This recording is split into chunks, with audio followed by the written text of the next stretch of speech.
Hello guys, welcome back to my channel HK Official, and yes, today we are starting our third year NSEM syllabus for semester 6. I hope you all guys are doing great, and now it's time to again come academically and learn concepts. ठीक है, तो NSEM का syllabus हम आज से start कर रहे हैं, and let me know in the comment section कि आपने कहाँ तक study कर ली है, and if you have not started yet, you are waiting for my lectures, then also thumbs up, give your heart and all in comment section so that we will start with a great energy. Unit 3 में start कर रही हूँ डीएसबीडीए का, because I feel कि डीएसबीडीए थोड़ा tough लग रहा होगा स्टूडेंट्स को, बट या we will start very simply. बहुत ज्यादा डिटेल में आपको कोई कॉन्सेप्ट को इतना पढ़ने की जरूरत नहीं है, जितना आपको एग्जाम के लिए इनफ होगा, मोर देन इनफ होगा, उतना हम लोग लेक्चर्स में कवर कर रहे होंगे. एंड एक भी टॉपिक आपका आउट ऑफ सिलेबस नहीं जाएगा. सो सारी चीजें आपकी जो है वो सिलेबस से होंगी, एंड डेफिनेटली मैं आपको इंपॉर्टेंट पॉइंट्स बताते हुए चलूंगी, एंड सारी चीजें बहुत ज्यादा स्मूथली हो रही होंगी. तो before starting I want your all guys energy very high, so that वो एनर्जी मुझ में ट्रांसफर हो and I can record lectures most frequently. Okay, तो एंडसेम अभी ज्यादा आप ऐसे नहीं बोल सकते कि बहुत ज्यादा टाइम है आपके पास, अब बहुत कम टाइम बचा है. तो डू लेट मी नो कौन सा सब्जेक्ट आपको जो है बहुत ज्यादा हार्ड जा रहा है या फिर आपको कंफ्यूजिंग लग रहा है, so that we can start from that. Okay, चलिए अब ज्यादा I will not waste your time, we will go and just start our unit. Okay, तो डीएसबीडीए के यूनिट 1 एंड 2 हमने इनसेम में पढ़ लिए थे. Now it's time for unit 3 as we are looking forward to our endsem syllabus. Unit 3 का नाम है आपका big data analytics life cycle. तो बिग डेटा के बारे में काफी सारी चीजें ऑलरेडी जो है ना हमने पहले भी पढ़ रखी हैं, but still we will revise all of the things. And चलो ये नोट्स मैं आपको बता दूं, तो ये नोट्स आपको मिल जाएंगे एचके ऑफिशियल की वेबसाइट के ऊपर. ठीक है, if you go and search hkofficial.in you will get this particular website. ठीक है, एंड बहुत ज्यादा न्यू फीचर आपका आ गया है कि आपको 2019 और 2024 पैटर्न का सेक्शन मैंने बना दिया है. तो 2019 के जो पैटर्न के नोट्स हैं वो आपको यहाँ मिल जाएंगे. Specifically for third year semester 6 आप ये बंडल जो है अनलॉक कर सकते हो बहुत ही ज्यादा इजीली. इसमें आपको सारे सब्जेक्ट के notes along with elective subject मिल रहे होंगे. ठीक है, तो ये सारे हैं. इसके अंदर जाके जब आप डीएसबीडीए को देखोगे तो आपको अपने नोट्स मिल जाएंगे व्हाटएवर, एंड आप जाके पर्टिकुलर सब्जेक्ट के भी परचेज कर सकते हो. इफ यू डोंट वांट डीएसबीडीए और if you want any particular subject like WT or AI, you can go and grab it. Okay, चलिए स्टार्ट करते हैं. यहाँ पर ये टॉपिक्स थे आपके जो कि पूरे हम कवर कर लेंगे, तो let's go and see the first part. ठीक है, चलिए before going theoretically I will make you comfortable with the topic first. ठीक है, so guys let me ask you something. Tell me कि आप लोगों ने how many of you used Instagram today. अब आप बोलोगे क्या ये पूछने वाली बात है, हर वक्त तो हम लोग इंस्टाग्राम पे ही है. The same thing, how many of you searched something on ChatGPT or searched something on Google, or how many of you have watched reels today, or you have ordered food from online or have used UPI? How many of you? So most of the people will give you the response on this particular thing. Okay, now imagine every click, every like, every swipe you are doing so is getting stored somewhere, right? क्या मैं आप सही बोल रही हूँ? Like आप Instagram use कर रहे हो, जो आप स्क्रॉल कर रहे हो, जो आप रील्स देख रहे हो, है ना, अगर आप कुछ ऑर्डर कर रहे हो, अगर आप कुछ सर्च कर रहे हो गूगल पे, यू आर यूजिंग यूपीआई, तो everything this data is what, this is stored somewhere. Exactly, that is data, right? That is data what we are talking about. And when the data becomes so huge that normally tools can't handle it, that particular data is called as big data. What I said, big data is a term that refers to extremely large and complex data sets that cannot be managed, processed or analyzed using traditional processing tools and techniques.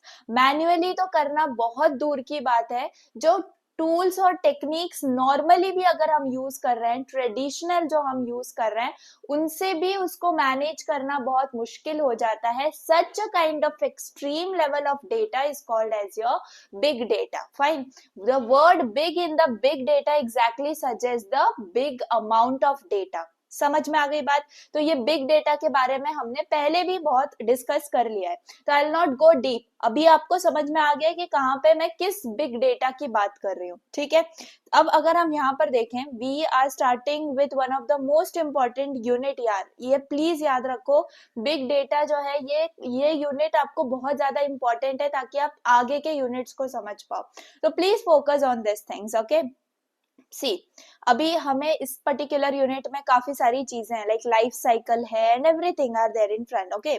But the basic things जो है ना, जो definition है, छोटे छोटे concepts हैं जो आपको क्वेश्चन में आ जाते हैं, ये चीजें आपको इंपॉर्टेंटली याद रखनी है. जैसे ये, अब बिग डेटा का डेफिनेशन आप क्या कैसे बोलने वाले हो? It refers to data set that are so large, fast and complex that जो ट्रेडिशनल डेटा प्रोसेसिंग मेथड्स हैं वो उसके लिए क्या है? इनएडिक्वेट है.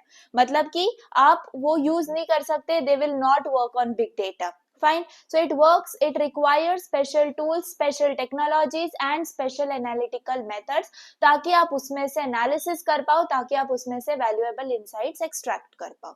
ठीक है. अब जो बिग डेटा है उसमें क्या टाइप्स हैं आपके? बहुत सिंपल, हमने बहुत पार्ट पढ़ लिए हैं. Structured data, unstructured data, semi structured data. एकदम लाइटली मैं आपको एक्सप्लेन कर देती हूँ. स्ट्रक्चर्ड डेटा मतलब कि जो प्रॉपरली ऑर्गेनाइज्ड होता है, जैसे एसक्यूएल टेबल्स में, एक्सेल फाइल्स में, है ना, रोज होते हैं, कॉलम्स होते हैं, क्लीन और नीट स्ट्रक्चर होता है, वो है आपका स्ट्रक्चर्ड डेटा.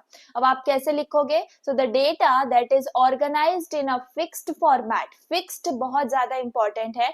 जैसे कि आपके उसमें रिलेशनल डेटाबेसेस आ जाते हैं, स्प्रेडशीट्स आ जाती हैं, तो वो होता है स्ट्रक्चर्ड डेटा. अब अनस्ट्रक्चर्ड डेटा की बात करें तो आपको बहुत अच्छे से पता है, जिसमें कोई फॉर्मेट नहीं होता, जिसमें कोई स्ट्रक्चर नहीं होता.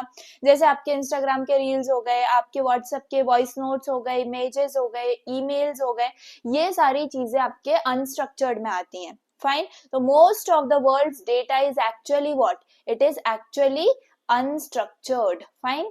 सेमी स्ट्रक्चर्ड की बात करें तो ये क्या है? ये मिडल चाइल्ड की तरह काम कर रहा है. Not fully organised and not fully messy. This kind of data is semi structured, जिसमें हमेशा याद रखो जेसन और एक्सएमएल आपके एग्जाम्पल आ जाते हैं. ठीक है. काफी इजीली मैंने आपको इनके मतलब एग्जाम्पल, जेसन एक्सएमएल का कोड भी मैंने आपको लास्ट टाइम बताए हुए हैं, है ना. अगर आपको याद होगा तो जेसन एक्सएमएल का कोड भी हमने देखा हुआ है. तो ये तीनों टाइप्स के आपके बिग डेटा होते हैं. अब 5 V's देख लेते हैं बिग डेटा के, एंड आई होप कि आप लोगों को याद होगा, ये भी हमने पढ़ रखा है. Again it is introduce to the syllabus, तो हमें पढ़ना पड़ेगा. फाइन. चलो, 5 V's ऑफ बिग डेटा की अगर हम बात करें, इंपॉर्टेंट टॉपिक है यहाँ पर जो है आपको ये 5 V's को एज अ 5 वेपन्स कंसीडर करना है. क्लियर है. बिग डेटा के कॉन्टेक्स्ट में सबसे पहला आपका आ जाता है volume. Volume means amount of data. तो बस आपको इसको ऐसे ही क्या करना है? डिफाइन करना है. कैसे डिफाइन करोगे? It refers to the massive amount of data generated every second from social media, IoT, transactions etcetera. Volume मतलब कि वही ना, कि कितने अमाउंट ऑफ डेटा जनरेट हो रहा है. तो आप इसमें यही एग्जांपल दे सकते हो कि seconds, in seconds millions of Instagram post हो रहे होते हैं, बिलियंस ऑफ गूगल सर्चेस हो रहे होते हैं. मतलब कि काफी ह्यूज साइज ऑफ वॉल्यूम आपको यहाँ पर दिखाना होता है. तो ये सबसे फर्स्ट आपकी प्रॉपर्टी हो गई. सेकंड होती है वेलोसिटी. वेलोसिटी मतलब कि स्पीड, है ना, कितनी फास्ट डेटा जनरेट हो रहा है, कौन सी स्पीड से डेटा जनरेट हो रहा है. तो इसका एग्जांपल आप दे सकते हो. देखो, रियल टाइम और नियर रियल टाइम के अंदर आप बता सकते हो कि लाइव स्टॉक मार्केट अपडेट्स आपको मिल रहे होते हैं, आपको रियल टाइम UPI ट्रांजैक्शंस मिल रहे होते हैं, जो कितनी फास्ट वर्क करते हैं. That is nothing but the speed we are referring for the big data. So this refers to the speed at which the data is generated, collected and processed in real time or near real time. ठीक है. तो ये बात हो गई आपकी velocity की. Third आप आ जाते हो वैरायटी के ऊपर. तो वैरायटी क्या है? Variety means different types. ठीक है. तो इसमें कुछ वर्ड्स हैं जो जैसे मैं आपको बोल रही हूँ, वो आप बस उतने वर्ड्स याद रखो. जैसे वॉल्यूम के अंदर आप याद रखोगे अमाउंट ऑफ डेटा. है ना, वेलोसिटी के आप अंदर आप याद रखोगे स्पीड, है ना, वैरायटी के अंदर आप क्या याद रखोगे, टाइप, ओके, कितने types of, different types of data generate होता है। आपका ऐसा नहीं है कि बस टेक्स्ट जनरेट हो रहा है या बस इमेजेस जनरेट हो रही हैं, उसमें आपकी वीडियोस भी हैं, आपके ऑडियोज भी हैं, आपकी काफी सारे डिफरेंट टाइप्स ऑफ डेटा है, तो that comes under variety. So this refers to different types of data जिसमें स्ट्रक्चर्ड, अनस्ट्रक्चर्ड और सेमी स्ट्रक्चर्ड आ जाते हैं। क्लियर।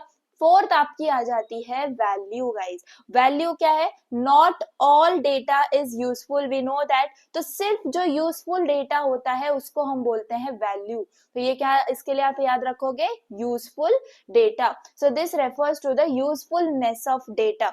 आपके फॉर एग्जाम्पल 1000 कस्टमर रिकॉर्ड्स हैं या फिर 100 उसके अंदर क्या है, यूजफुल है। आपके पास 1000 है लेकिन आप क्या करना चाह रहे हो, आप कोई काम ऐसा करना चाह रहे हो जिसमें आपको बिजनेस रिलेटेड डिसीजंस लेने हैं and you want a special category of records, तो आप उस 1000 में से कितने कैटेगराइज करने जा रहे हो, 100 कैटेगराइज करने जा रहे हो, तो वो जो 100 हो गए ना वो यूजफुल डेटा हो गया। समझ में आ रही है बात। So not all data is collected is valuable, useful insights need to be extracted, तो जो यूजफुल इनसाइट्स हैं वो आपके क्या है, वैल्यू है। क्लियर है, इसको बहुत अच्छे से याद रखना। The final is veracity. अब वेरासिटी मतलब आप एक चीज याद रख लो, ट्रस्ट, ठीक है, वेरासिटी यानी कि trust. This refers to the trustworthiness and quality और एक्यूरेसी ऑफ द डेटा। सो जो डेटा है वो काफी ज्यादा मीनिंगफुल होना चाहिए। आपके पास भर भर के डेटा है but is your data correct, है ना, so this is the question you need to ask to your data कि क्या ये डेटा आपका करेक्ट है, क्या ये डेटा आपका रिलायबल है ना। काफी सारे फेक रिव्यूज होते हैं, काफी सारे फेक, आप बोल सकते हो कि अगर आपको फेक और रियल रिव्यूज का वर्सेस कराया जाए तो आपको कंपैरिजन जो है वो पता चलेगा। दोनों भी कैटेगरीज होती हैं, positive negative. So we need to know that our data is reliable and our data is correct, fine. तो जो ट्रस्ट है वो आप तभी कर पाओगे उस पर्टिकुलर डेटा पे। तो दीज आर द 5 वीज जो आपको बहुत अच्छे से याद होने चाहिए, हमने पहले भी पढ़ रखे हैं। जस्ट ये एक रिमाइंडर, एक रिवीजन आपका हो गया है। वॉल्यूम है, वेलोसिटी है, वैरायटी है, then value and then veracity. ये टॉपिक्स में जो मैंने आपको ये स्मॉल स्मॉल कीवर्ड्स दिए हैं बस उतने भी याद रख लोगे तो you can be able to describe it.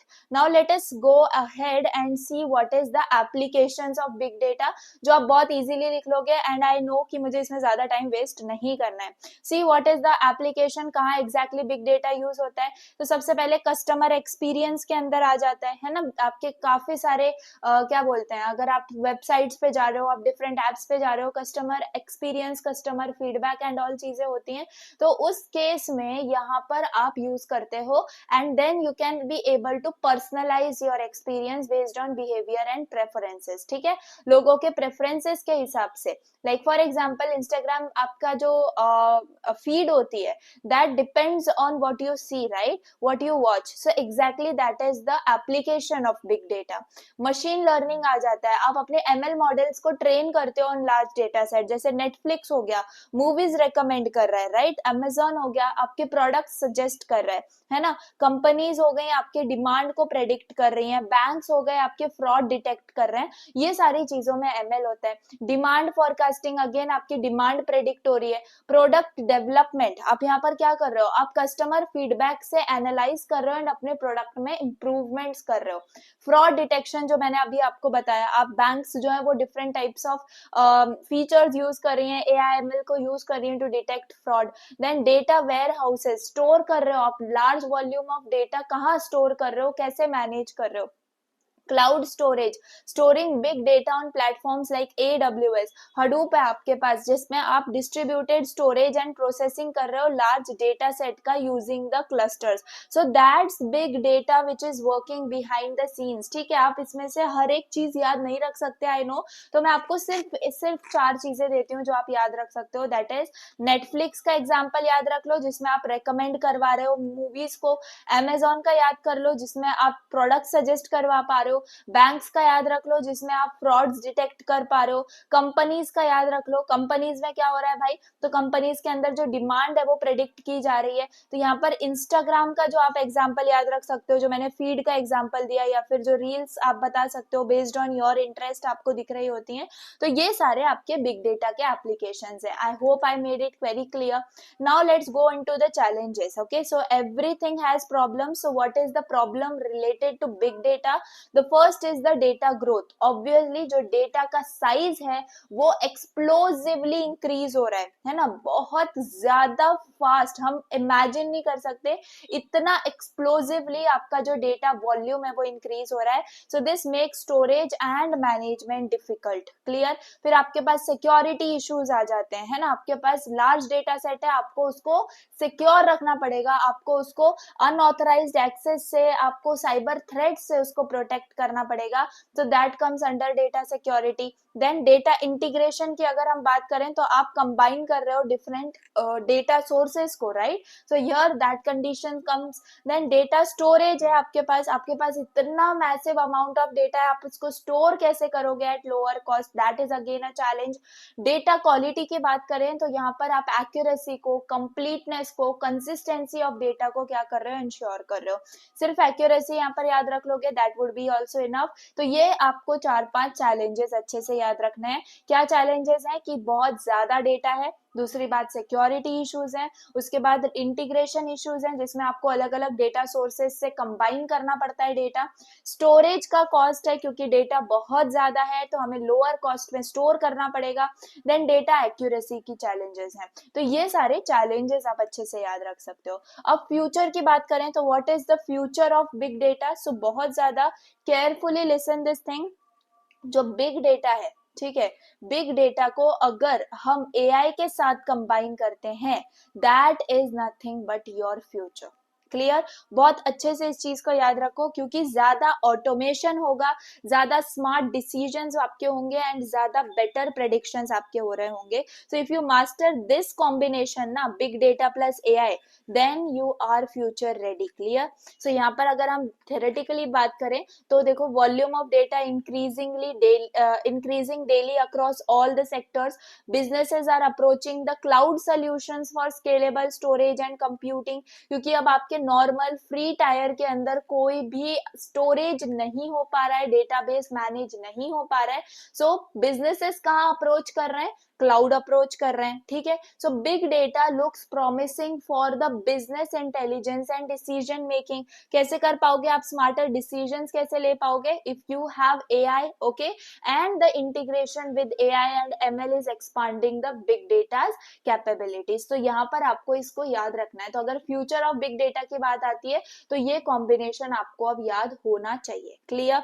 So this is how we understood कि एग्जैक्टली बिग डेटा क्या होता है, कौन से टाइप्स ऑफ बिग डेटा होते हैं. 5 V's को हमने बहुत अच्छे से समझा एंड उसके एप्लीकेशंस, चैलेंजेस एंड फ्यूचर को समझा. सो आई होप 3.1 वाला जो आपका टॉपिक था आपको बहुत ज्यादा इजीली बाय हार्ट हो चुका है. Now let us move on to the next, that is sources of data. And again very important thing is this. Okay, चलो, before going to it, let me ask you again a question. कहाँ से ये जो big data है, where does all this big data actually comes from? आपके सामने answer है. आपको इंस्टाग्राम ले लो, आप गूगल ले लो, अमेजोन ले लो. सो यहाँ से आप ये सारा जो डेटा है कहाँ से आ रहा है, that's exactly what we are going to understand. Okay, sources of big data. तो बिग डेटा क्या है? Big data is used by the organisations for the sole purpose of analytics. Sole purpose of analytics मतलब जो company हैं वो data collect कर रही हैं. क्यों कर रही हैं? Just for fun? क्या नहीं, they are collecting data to analyse and to take decisions. ठीक है, ऐसा उनको जरूरी नहीं है या फिर उनको मजा नहीं आ रहा है इतना लार्ज डेटा स्टोर करके रखने में. They are doing very important work, that is the analysis work, जिसके वजह से they are making decisions that is making their company profit. Okay, so this is how it works. Amazon आपका data ले रहा है, क्यों ले रहा है? क्योंकि उसको पता चले कि उसको रेकमेंड क्या करना है। स्विगी आपका डेटा ले रहा है, वाई? बिकॉज इट नोस कि कौन सा फूड ट्रेंडिंग में चल रहा है। नेटफ्लिक्स आपका डेटा ले रहा है, why? Because it needs to know what to show next. Fine. So ये है आपके बिग डेटा की मतलब इंपॉर्टेंट चीज जो ऑर्गेनाइजेशन जिसके वजह से इसको यूज कर रहे हैं। Then organisations must have knowledge of several big data sources available. Obviously आपकी ऑर्गेनाइजेशन को पता होना चाहिए कहाँ से आपका जो डेटा है वो आ रहा है, because better source is nothing but better decision. Okay, data is massive and it exist in various forms. Clear? So जो डेटा है वो एक टाइप का नहीं होता, वो आपके डिफरेंट टाइप्स का होता है। मैंने आपको बता दिया है, text, videos, audio, sensor data and all. So different forms है, मतलब कि डिफरेंट सोर्सेज भी हो रहे होंगे। Clear? Now there are 5 major sources of big data, जिसमें आपको दिख रहा होगा मीडिया है, क्लाउड है, वेब है, आईओटी है, डेटाबेसेस हैं। इनको बहुत इजीली मैं आपको समझाती हूँ, और आपने ये 5 याद रख लिए, बस आपको इससे ज्यादा कुछ याद नहीं रखना एग्जाम के लिए। ठीक है? मीडिया मतलब क्या? मीडिया मीन्स जो आपका सोशल मीडिया होता है ना, social media plus your content platforms, that is nothing but your media. Okay, media की अगर हम बात करें तो it is nothing but your social media plus content platforms. तो यहाँ पर जो है ये most popular source of data है। कौन सा है most popular source of big data? आपका मीडिया। क्या ये याद हो गया? मैक्सिमम जो डेटा आज जनरेट हो रहा है वो आपके सोशल मीडिया से जनरेट हो रहा है। Instagram post, again YouTube videos, again आपके ट्वीट्स, ये सारा आपका जो है सोशल मीडिया का डेटा, ये सबसे ज्यादा बिग डेटा का सोर्स है। क्लियर है? So it is what? It is self broadcasted and crosses all physical and demographic barriers. So basically anyone can post anything, right? Self broadcasted मतलब कोई restriction नहीं है, global audience है, data बहुत ज्यादा fast grow कर रहा है इसके वजह से। ठीक है? फास्टेस्ट वे है आपके बिजनेस के लिए। वाई? बिकॉज कंपनीज यूज करते हैं दिस डेटा को to understand the customers mindset. Okay, जैसे कि exactly people what they like, okay, what is trending, exactly these things are done in this thing. Okay, media includes social media and interactive platforms like Google, Facebook, Twitter, Instagram, YouTube, again वही सब चीजें हैं। generic media types include images, audio, video, podcast, so these are the generic media types. So I hope अगर media के ऊपर अब आपको लिखना है तो बहुत इजीली ये 4-5 पॉइंट्स आप लिख सकते हो। सेकेंड आपका आ जाता है क्लाउड। ठीक है? क्लाउड क्या है? Again cloud as a big data source. तो एग्जैक्टली मुझे बताओ, where do company store all the data? जो ये सारा डेटा जनरेट हो रहा है, where are the company storing it? So they are storing at cloud. Okay, बहुत ज्यादा इंपॉर्टेंट। कंपनीज क्लाउड में शिफ्ट कर रही हैं। पहले कंपनीज लोकल सर्वर्स को यूज करते थी, आज अगर आप जाके देखो हर एक कंपनी का क्लाउड स्टोरेज। क्या है? Cloud storage. फाइन। अब cloud storage accommodates structured and unstructured data and provides real time information and on demand insights। मतलब जो क्लाउड है वो सिर्फ स्टोर ही करने का काम नहीं कर रहा है, it is also giving you real time insights, it is also giving you flexibility of storing structured as well as unstructured data. Clear है? Main attributes of cloud computing are flexibility and scalability. मतलब कि again आप क्या कर पा रहे हो, आप अपने स्टोरेज को एनी टाइम इंक्रीज कर सकते हो, आपकी डेटाबेस के लिए आपको कोई लिमिटेशन नहीं है। So this is the cloud's biggest advantage. Fine. Then big data can be stored and sourced on public or private cloud via the networks and the sources, okay, servers. Okay, I hope you understood this. Cloud makes an efficient and economical data sources. तो इसके types आप याद रख लो, public cloud होता है, private cloud होता है, third party cloud होता है। तो अगर मैं आपको examples दूं, public का example आपके पास AWS आ सकता है, Google Cloud आ सकता है। private के अंदर ये सिर्फ कंपनी अपना क्या करते हैं, क्लाउड क्रिएट कर लेते हैं, तो वो प्राइवेट क्लाउड कहलाया जाता है। थर्ड पार्टी की बात करें तो यहाँ पर आपके जो सर्विस प्रोवाइडर्स होते हैं, है ना, सर्विस प्रोवाइडर्स, वो सारे आपके थर्ड पार्टी होते हैं। तो ये होते हैं आपके क्लाउड प्लेटफॉर्म्स। आई होप आपको सेकंड भी सोर्स ऑफ बिग डेटा समझ में आ गया है। थर्डली अगर हम बात करें द वेब, ओके, वेब भी एक काफी बड़ा बिग डेटा सोर्स है। वाई? सी, अब आप जो है ना इंटरनेट पे ही तो देखते हो हर चीज, और मेजरली इंटरनेट पे डेटा किस फॉर्मेट में है? आपके वेब फॉर्मेट में है, ठीक है। So that is unlimited. कितनी वेबसाइट्स हैं, नो काउंट, ओके, कोई काउंट ही नहीं है कि कितनी वेबसाइट्स इंटरनेट पर होस्टेड है, okay. So this is how the web has become the big data source over here. Public web constitutes big data as it is widespread and easily accessible, है ना. Data on the web or internet is commonly available to individuals and companies alike, okay. तो anyone can access it. We know कि हर चीज internet पे available है ना. Wikipedia है, blogs हैं, आर्टिकल्स हैं, डिफरेंट काइंड ऑफ वेबसाइट्स हैं. तो these are the things.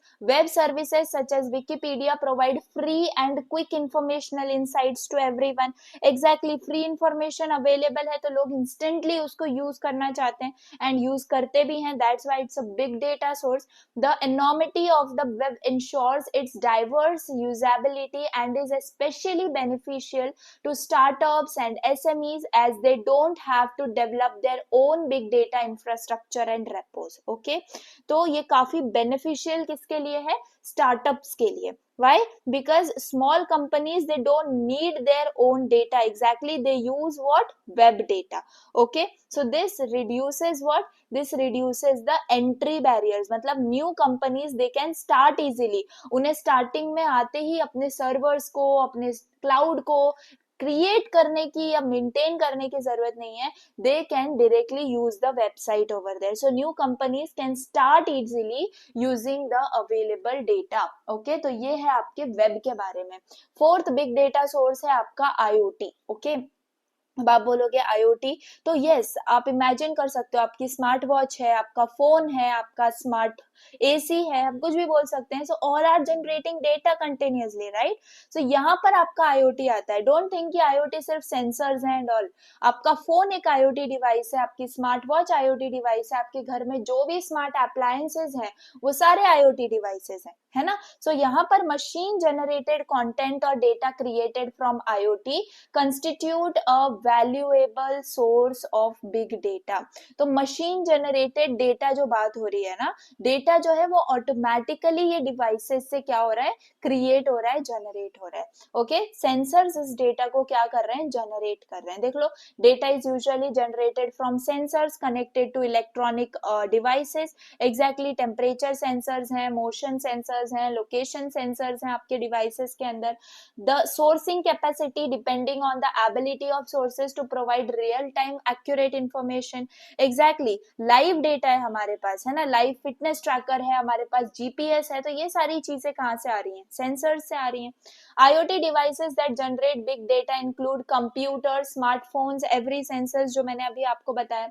IoT big data sources include again medical devices, vehicular processes, video games, meters, cameras, household appliances. ये सारे आपके रैपिड फायर एग्जांपल्स हो गए, ठीक है. सो आई होप आपको IoT का भी समझ में आ गया. The last is the database as a big data source. Again database को बोल रहे हैं. Now this is the traditional source. जो डेटाबेसेस पे आ गए हम, तो बिजनेसेस जो है यहाँ पर, businesses today prefer to use an amalgamation of the traditional and modern databases to acquire relevant big data, है ना. मतलब जो आजकल के बिजनेसेस हैं वो क्या चाहते हैं, ओल्ड डेटाबेस और न्यू सिस्टम्स का कॉम्बिनेशन हम अपनी कंपनीज के अंदर यूज करें, है ना. हाइब्रिड डेटा मॉडल का हम लोग यहाँ पर यूज करें. That is nothing but your database. So this integration paves the way for a hybrid data model and requires low investment and IT infrastructural cost. Clear? Furthermore, these databases are deployed for several business intelligence purpose as well, है ना. तो ये आप analysis के लिए, decision making के लिए use कर सकते हो. अब these databases can have what? This can have variety of data sources like MS Access, DB2, Oracle, SQL, Amazon Simple Database. So these are some of the traditional, or you can say the hybrid data models, okay. So these all combines into a database. Fine. तो I hope मैंने आपको sources बहुत अच्छे से याद करा दिए. इस लेक्चर के बाद देखो काफी चीजें आपकी क्लियर हो जाएंगी माइंड के अंदर. जस्ट एग्जाम से पहले जाके आपको रिवाइज करना है. सो जस्ट आप गो थ्रू कर लोगे नोट्स से. आपको 10 मिनट लगेंगे एक यूनिट प्रिपेयर करने में, मतलब 2 मैक्स अगर मैं बात करूं तो, क्योंकि आपके माइंड में चीजें अब जो है ना फ्रेशन अप हो जाती हैं एक बार वीडियो से समझ के. तो अगेन मैं आपको रिवाइज करा दूं. 5 major sources of big data में आप आंखें बंद करके सुन लो. मीडिया है आपके पास, क्लाउड है, वेब है, आईओटी है और डेटाबेसेस हैं। एंड अगर आपने आंखें बंद करके सुना भी होगा या खोल के भी सुना होगा, आपको बहुत अच्छे से रिमाइंड हो गई होंगी चीजें कि मीडिया में आपको क्या लिखना है, क्लाउड में क्या लिखना है, वेब, आईओटी, डेटाबेसेस आएगा तो आपको क्या लिखना है, ठीक है।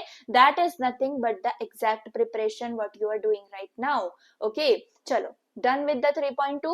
Now let us come on to very important topic, that is data analytic life cycle. Okay, so this is the important part of your unit guys, तो अच्छे से सुनना। एंड यही है exactly पूरी चीज जो हमें यूनिट में पढ़नी है। एक एक जो आपका यहाँ पर कंपोनेंट है ना, उसको डिटेल में हमें समझना है। एंड दैट्स इट, इससे ज्यादा आपका यूनिट है ही नहीं। Okay, now let's start. चलो, इमेजिन करो अगेन, हर कॉन्सेप्ट से पहले I make you imagine. So what you need to imagine right now, let's assume कि आप एक कंपनी में काम कर रहे हो। Let's take an example, you are working in a company like Amazon, ठीक है। एंड आपके बॉस ने बोला है कि व्हाई आर, मतलब जो सेल्स है हमारी, why are our sales dropping down, ठीक है। So now tell me, can you just randomly look at that particular data and answer, or do you need a proper process in that, है ना। तो exactly you need a step by step process। आप सिर्फ database को देख के बता ही नहीं सकते कि आपने जो आपका जो एनालिसिस है वो क्या है। You are not that capable कि आप डायरेक्टली इन माइंड एनालिसिस कर पाओ, है ना। तो इसके लिए एक step by step process follow होता है and that process is called as data analytics life cycle, है ना। सो इस डायग्राम को अच्छे से देख लो, इट इज सर्कुलर, मतलब कि नेवर एंडिंग प्रोसेस है। After finishing we can go back again. Okay, so this is what your complete life cycle. So this is not a one time process, ये आपको अच्छे से याद रखना है। ये क्या है, आपकी कंटिन्यूअस प्रोसेस है। क्या है, कंटिन्यूअस प्रोसेस। चलो, अब यहाँ पर जो डेटा एनालिटिक्स है, पहले इसका हम लोग समझ लेते हैं, बाद में एक एक कंपोनेंट को वैसे भी हमें पढ़ना है। चलो, सबसे पहली बात, जो आपका डेटा एनालिटिक्स लाइफ साइकिल है वो क्या है, एक स्ट्रक्चर्ड फ्रेमवर्क है। क्या है, स्ट्रक्चर्ड प्रोसेस, आप इसको समझ सकते हो। अगर ऐसा बोला जा रहा है कि डेटा प्रिपरेशन डिस्कवरी के बाद है, तो वो इसके बाद ही होगा। एक स्ट्रक्चर्ड, एक प्रॉपर प्रोसेस है जो कि आपकी डेटा एनालिटिक्स लाइफ साइकिल कहलाई जाती है, ठीक है। So this is used to solve what, data problems, big data problems. Okay, raw data से आप यहाँ पर क्या करते हो, यूजफुल इंसाइट्स क्रिएट करते हो। तो बेसिकली इस लाइफ साइकिल का काम क्या है, आपके पास जो रॉ डेटा है उससे यूजफुल इंसाइट्स क्रिएट करना, ठीक है, यूजफुल इंसाइट्स क्रिएट करना।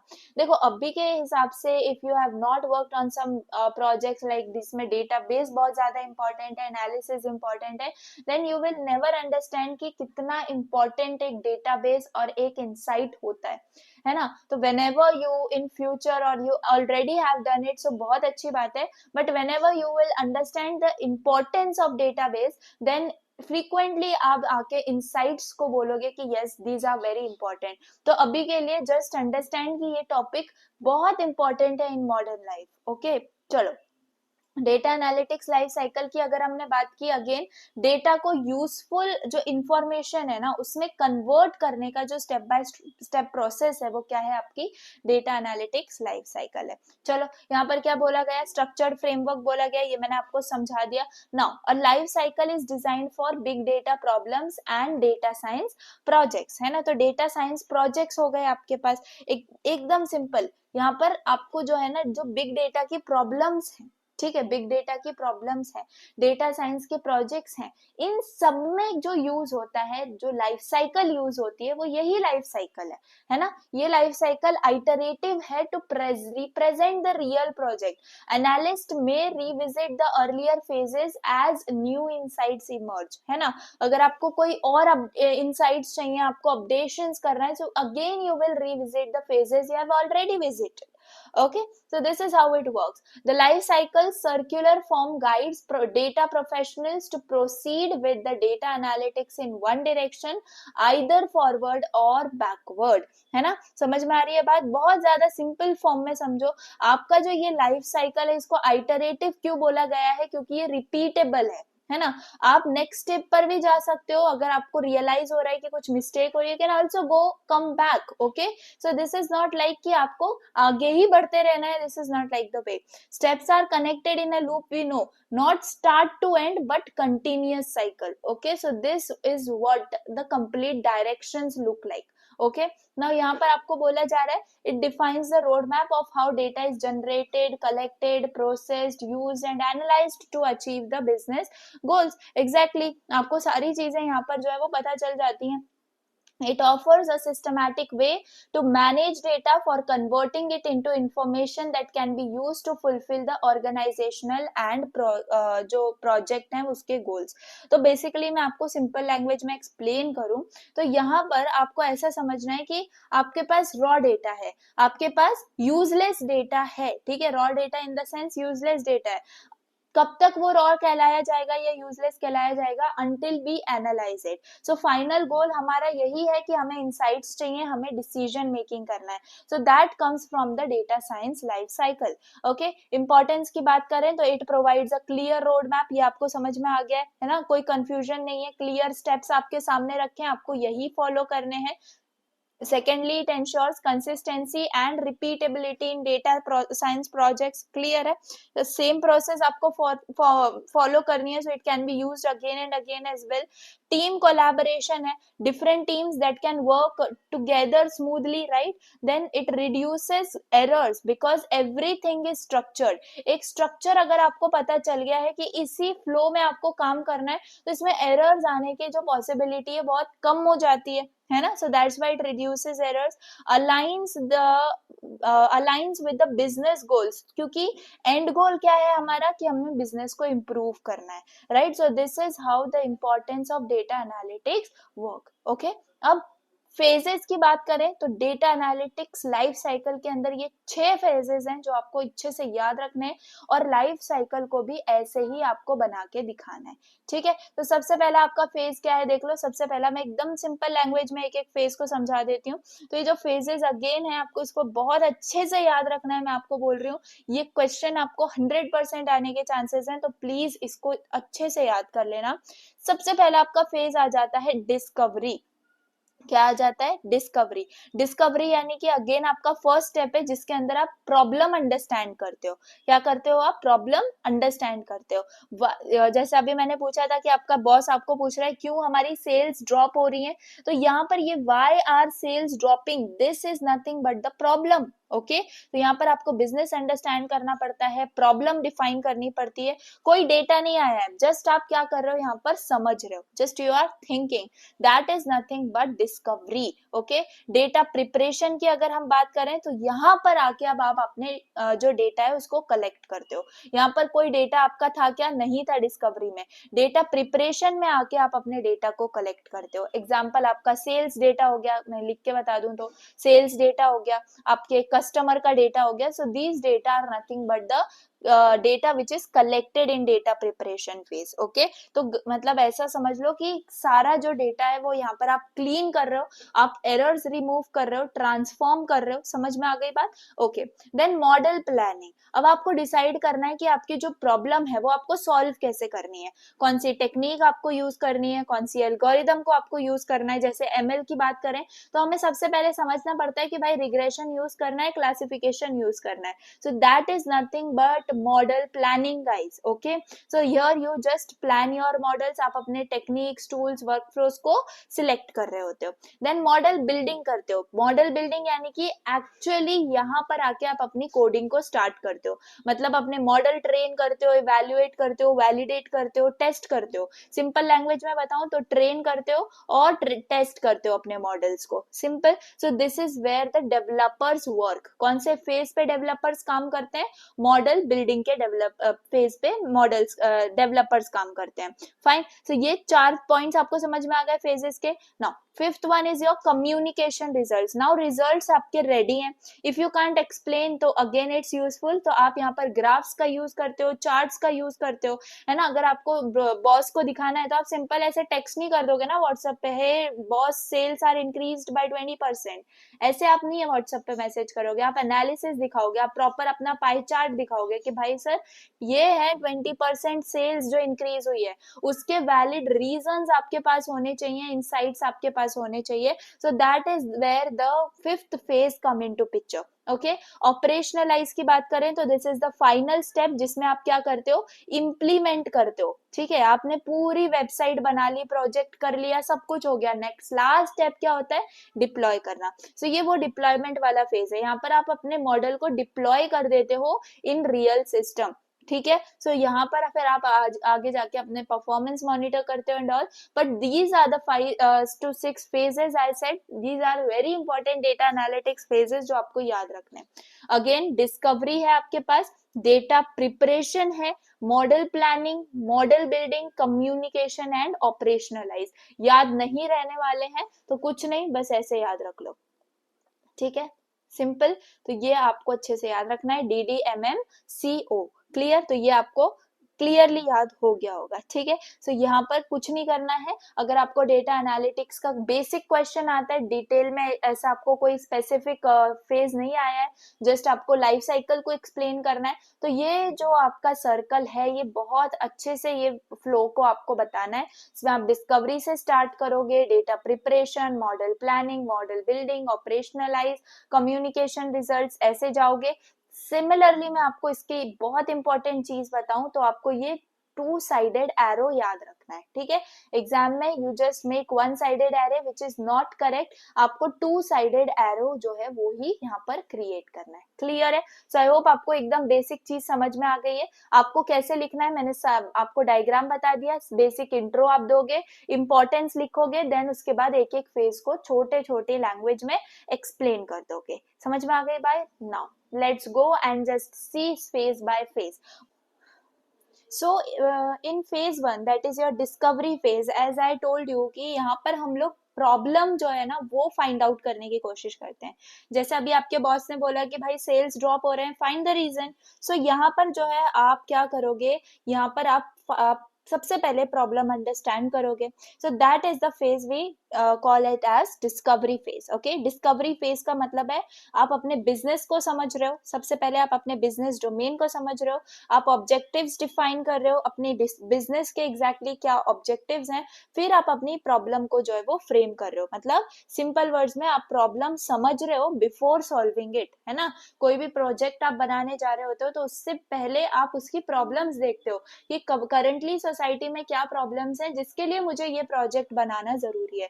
तो वो प्रॉब्लम को समझने का जो स्पैन है, जो फेज है, that is your discovery phase. Okay, तो discovery is the starting point of your data analytics life cycle. जो डेटा साइंटिस्ट हैं, स्टैक होल्डर्स हैं, वो कोलैबोरेट करते हैं टू अंडरस्टैंड कि एग्जैक्टली आपकी प्रॉब्लम क्या है. क्योंकि अगर आपने रॉन्ग प्रॉब्लम समझ ली तो वो रॉन्ग सोल्यूशन देने वाली है एट द एंड. सो आपको राइट प्रॉब्लम को समझना बहुत ज्यादा इंपॉर्टेंट है. ठीक है, चलो की एक्टिविटीज की बात करें इन डिस्कवरी फेज. तो सबसे पहले acquisition of a complete understanding of the business process and the business domain is there. Okay, तो basically आपको यहाँ पर क्या बोला जा रहा है कि firstly आप अपने business work को understand करते हो कि कैसे, अगर for example आपकी कोई shopping related है तो आप बोल सकते हो कि कैसे orders place हो रहे हैं, कैसे delivery हो रही है. तो यहाँ पर आप सबसे पहले अपने business process को समझने का काम कर रहे हो. ठीक है, so this is the key activity. Okay, सो ये सारी की एक्टिविटीज आप अच्छे से याद रख सकते हो.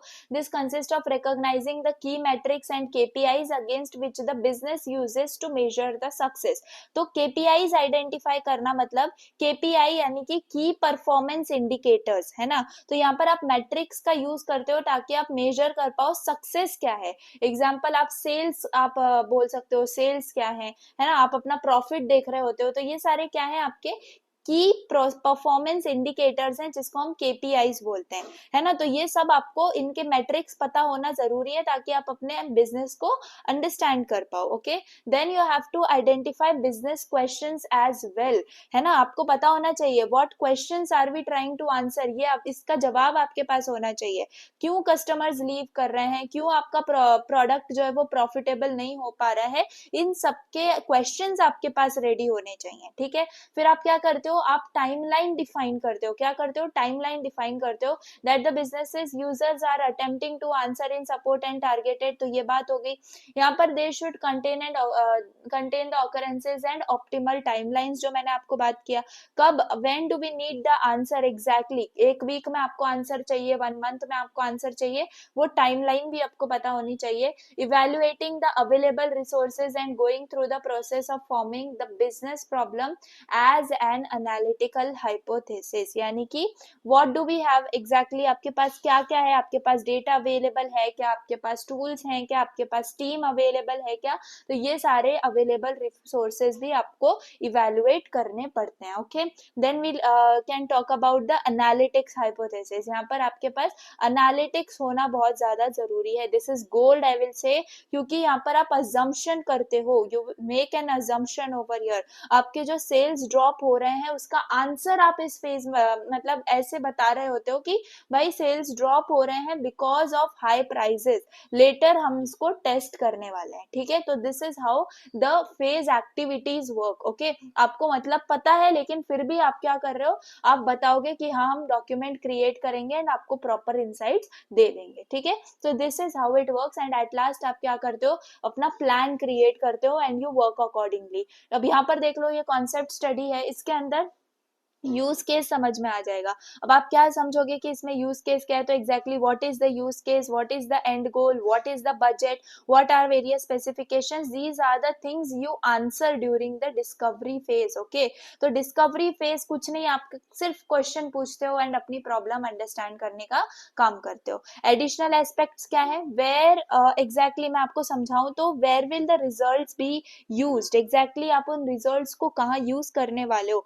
Will this model go in the app और वेबसाइट या फिर कोई और सिस्टम में. ठीक है, फिर आप ऑपरेशनल एनवायरनमेंट को यहाँ पर क्या करते हो, ऑपरेशनल एनवायरनमेंट सेटअप करते हो. डिफरेंटली आप डिप्लॉय करने वाले हो जिसपे अपनी वेबसाइट को या ऐप को, तो वो डिप्लॉयमेंट का पोजीशन आप यहाँ पर डिसाइड करके रख रहे होते हो. आप अपने बिजनेस इंटेलिजेंस एनालिसिस के साथ वर्क कर रहे होते हो. They already know the business data, तो यहाँ पर आप उनकी नॉलेज का यूज कर रहे होते हो. क्लियर है? सो आई होप मैंने आपको सिंपल में ये एस्पेक्ट समझा दिए. Now let us go and see what is the example. So the weather forecasting is the example. So in simple words weather prediction यहाँ पर हम कर रहे हैं. तो मुझे बताओ गोल क्या होगा. गोल होगा कि आपको क्या प्रेडिक्ट करना है, यहाँ पर आपको प्रेडिक्ट करना है रेनफॉल को. यहाँ पर केपीआई क्या होगी, मुझे बताओ. केपीआई होगी एक्यूरेसी, जो आपकी प्रेडिक्शन हो रही है ना, तो उसकी क्या परसेंटेज ऑफ एक्यूरेसी है, दैट इज योर की KPI. okay, so I hope you got this thing. So these are the 2 steps you will do in the discovery phase for this particular example. आपका गोल आपको समझ में आ गया भाई. Step 1 में गोल क्या है आपका, आपको प्रेडिक्ट करना है. क्या प्रेडिक्ट करना है आपको, रेनफॉल प्रेडिक्ट करना है. ठीक है, रेनफॉल प्रेडिक्ट करना है. सेकेंडली आपका जो स्टेप 2 है उसके अंदर आप KPI डिफाइन कर रहे हो, यानी कि एग्जैक्टली आपकी KPI यानी की परफॉर्मेंस जो आपका है वो क्या है एग्जैक्टली. तो that is the accuracy. Okay, that is the accuracy. तो ये स्टेप 1 हो गया, ये स्टेप 2 हो गया. बस इतना ही करना है आपको डिस्कवरी फेज के अंदर. Okay, now let us move on two phase 2. तो फेज 1 में आपने समझ लिया क्या करना होता है. बस आपको डिस्कवरी फेज समझना है, वो क्यों इंपॉर्टेंट है आपको बताना है, आपको KPI का मतलब बताना है. That's it. आप कुछ नहीं करते हो, आप उसमें प्रॉब्लम डिफाइन कर रहे होते हो, बिजनेस समझ रहे होते हो, फ्रेम सोल्यूशन कर रहे होते हो. Okay, so that is nothing but the discovery phase. Clear? Now phase 2 है आपका डेटा प्रिपरेशन. तो यहाँ पर अब आपके पास सारी की सारी जो है ना डेटा आ जाता है. अब आपको अपने डेटा को क्लीन करना है, ट्रांसफॉर्म करना है, ऑर्गेनाइज करना है फॉर द एनालिसिस. है ना, आपको अगर मैंने ऐसा रूम दे दिया जो कंप्लीटली मेसी है, उसमें क्लोथ्स पड़े हुए हैं, बुक्स पड़ी हुई हैं हर जगह पे, तो tell me, can you study in that room और can you find some anything easily there?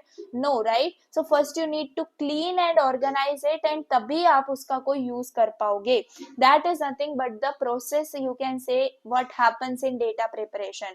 So data preparation का डेफिनेशन क्या बता रहा है कि this is the phase which involves all activities to collect, clean and transform raw data into a usable format for analysis. अब आपका and जो thinking है पूरे डेटा साइंस लाइफ साइकिल की वो ये है कि आपको एनालिसिस देना है, राइट? तो अब ये जो एनालिसिस आपको देना है वो आप डेटा से निकालोगे. अगर आपका डेटा ही अच्छा नहीं है, क्लीन नहीं है, तो आप क्या निकालोगे, राइट? सो एग्जैक्टली आपको यहाँ पर अपने डेटा को क्लीन करना होता है. This is very important step.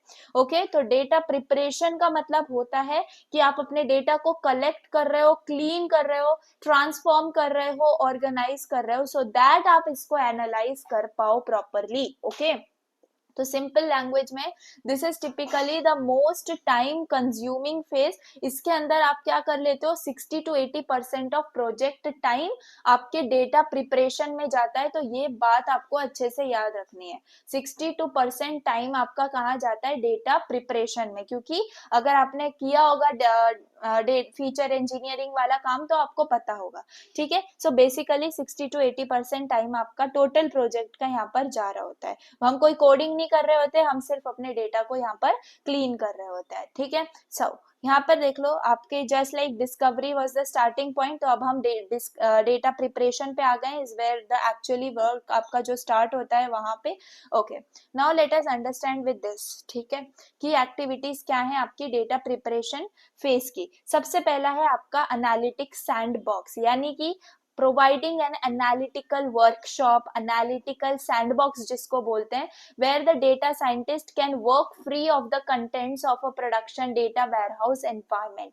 मतलब कि आपके पास सेफ एनवायरनमेंट है जहां पर डेटा साइंटिस्ट जो है वो फ्रीली वर्क कर पाते हैं, जैसे कि कोई पर्सनल लैब हो सकती है. तो ये सबसे पहली चीज है जहां पर आपके जो लोग हैं जो कि डेटा प्रिपरेशन करने वाले हैं, दे कैन वर्क.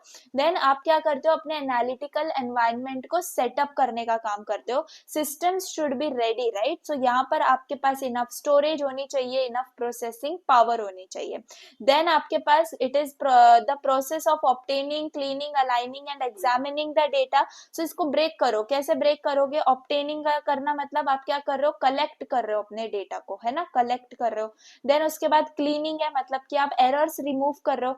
अलाइन कर रहे हो, मतलब आप अपने डेटा को कंसिस्टेंट बना रहे हो यहाँ पे. फाइन, नाउ आप विजुअलाइजेशन का यूज कर सकते हो. क्यों यूज करना है विजुअलाइजेशन का, तो आप ग्राफ्स अगर यूज करोगे तो उससे इजीली आप डेटा अंडरस्टैंड कर पाओगे. हिस्टोग्राम यूज कर सकते हो, बार चार्ट्स यूज कर सकते हो.